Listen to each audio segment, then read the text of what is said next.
So we have some history on our hands. History! History is being made at this draft. History! It's the first time that the Seattle Seahawks and New England Patriots have had a first-round pick in the same draft since 2012. Mm-hmm. It's a long time. 5 years that those two teams haven't had a first-round pick. I know it doesn't sound like they're related, but they are.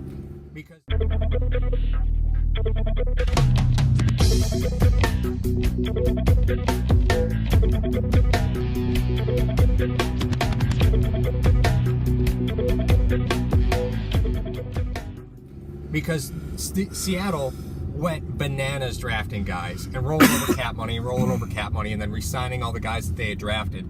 But the last two first-round picks that Seattle had were, Carroll had them his first year there. It was Earl Thomas. And Bobby Wagner.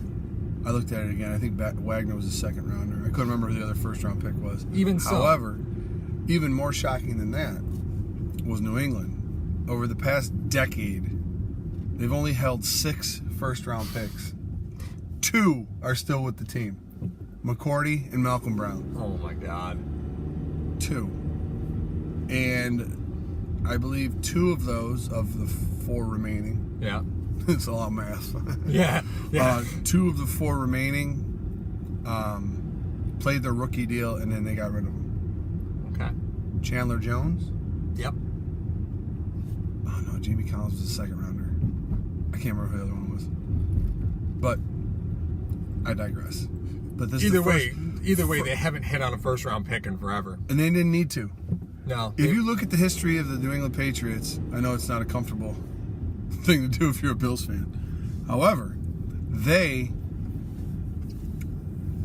second-round picks are even more impressive than the first-round picks, which is probably why they trade out. Yeah, they've been surviving off second-round picks forever. Yeah. You know, that's what they've done, and that's fine. You know, if you can get it done, great. You're getting, controllable cap value for 4 years. Mm-hmm. Sure, go ahead. But it's risky business living off second-round picks. But not when they're Jimmy Garoppolo, Rob Gronkowski, Stephen Ridley, Shane Vereen. Yeah. All second-round guys. Yep. But this brings us to a point where New England has 2 now. I know. You had 6 in the past 10 years. Now you have 2. Yeah. Now, I brought up the question to you. I just think it's very interesting. Does this make this more difficult for the Bills to trade? Like, let's say they're going to have to package 12 to try and move into the top 10 for a quarterback. Yeah. Okay? Yeah. That's already, we assume that's a given. But let's say they don't want to touch 22. They want to say, hey, man, we got 2 seconds. We got a couple thirds. We can give you a second next year, blah, blah, blah. And the team just immediately responds and says, well, we got an offer from New England. They're willing to give us both their first-round picks. And their first next year, because New England doesn't give a crap about first-round picks. They do not care about first-round picks. Being in the division as well, as everyone knows. Did the New England Patriots make that move to what do you think it's more? To acquire that pick or to make it more difficult for the Bills to acquire their franchise quarterback? Well, I don't think it's necessarily just the Bills. I mean, you take a look at the AFC East and where are they picking? Where's the AFC East picking? Right? Top 12. Yeah, you're picking 3, 11, or 3, 3, 11, and 12. Yeah. So, if you're Cleveland, you want to join the party. Or if you're New England, you want to join the party, right? Everybody else has got early picks. What do we got to do to get an early pick? They never do, though. You know what? It's smart of the Patriots to want to trade future first-round picks. Do you know why? Why is that? Because then the league can't take them away from them. So if you just trade them, it takes all this a year early, then the league can't take them from you, right? What are they going to do? They didn't have a pick till 86 last year. It's so wonderful. I know, but and they went to the Super Bowl. So what does that tell you? But Seattle's been smart with their first-round picks because they've perennially been good the last 6 years. So, they've had picks in the basement of the first round. So they traded one for Jimmy Graham. That was a smart move for them. Yeah. That's what they've done is they've traded them for veterans. They leveraged them to get veterans. Yeah. And that makes a lot of sense. And I don't know if New England's going to do the same thing. That's how New England got Randy Moss. This is very weird. So is there a player out there who New England could acquire for a first-round pick that fits the same mold? Maybe it's not about putting pressure through the draft. Maybe it's about adding a veteran who's going to put pressure inside the division. So who's a veteran out there that could be had for a first-round pick? OBJ, right? I mean, that's a no-brainer. OBJ's can be had for a first-round pick. But your point to these guys only grade out 10 to 15 guys as first-round talent. Yeah. So if you go realistically, let's just be safe. Let's say 20 picks. Sure. Yeah. Our first-round talent. 21 through 32 are high second-round picks. Mm-hmm. But they're still first-rounders. Yeah. So let's say you trade those. That's what New England's been doing. Mm-hmm. Like, hey, we're going to trade a first-rounder. They've been 28 and up. Yeah. For Forever. 10 years. Forever.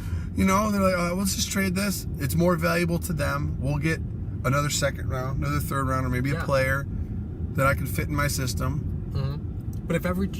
But here's the important piece of that. If every team grades 20 players, right? Yeah. Let's just for argument's sake say they all have the same 20 players. Then New England doesn't have a first-round pick. In fact, they don't have a first-round pick twice. They have two high second-round picks. Yes, they do. So what is the true value of two high second-round picks like that?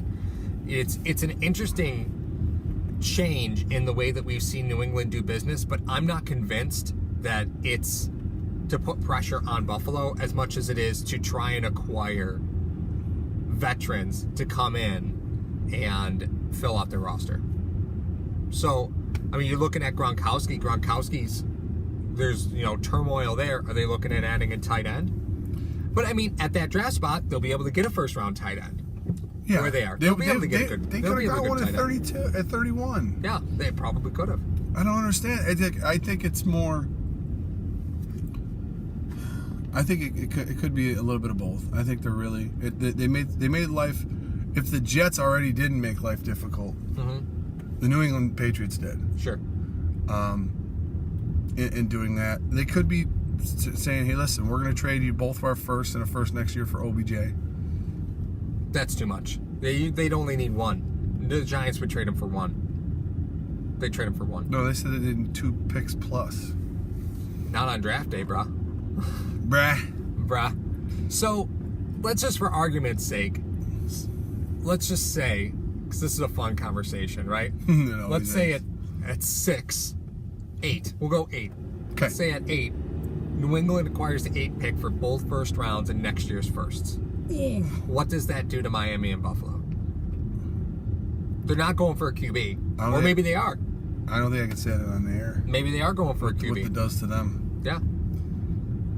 If Mayfield's still on the board at 8, at 6, at 7. Come on. Why not? Come on. Why not?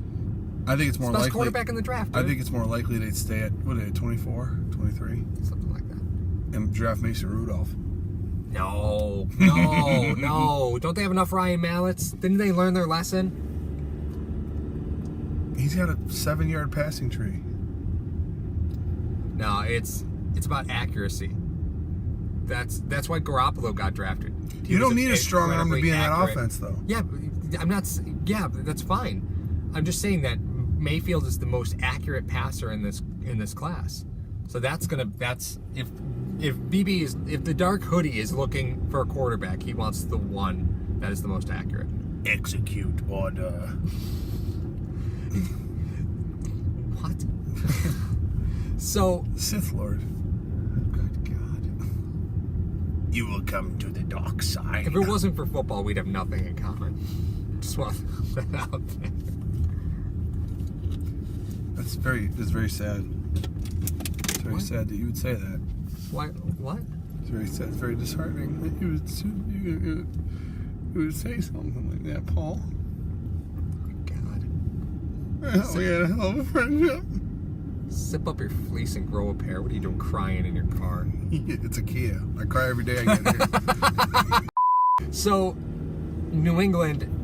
It's very unique. Like this draft is shaping up to be. There's so many twists and turns happening. I feel like I'm in a Shakespearean novel. You know what's going to happen? It's going to be like, this draft is going to turn out to be like the movie The Village. You're in, and then the draft happens, and you see the ending of the movie, you're like, that's it? Oh, what? Yeah, but... That's 2 hours of my life gone. You expect that from M. Night Shyamalan.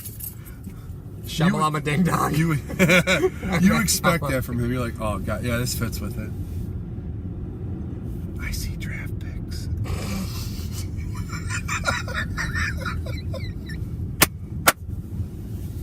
Conversation's over.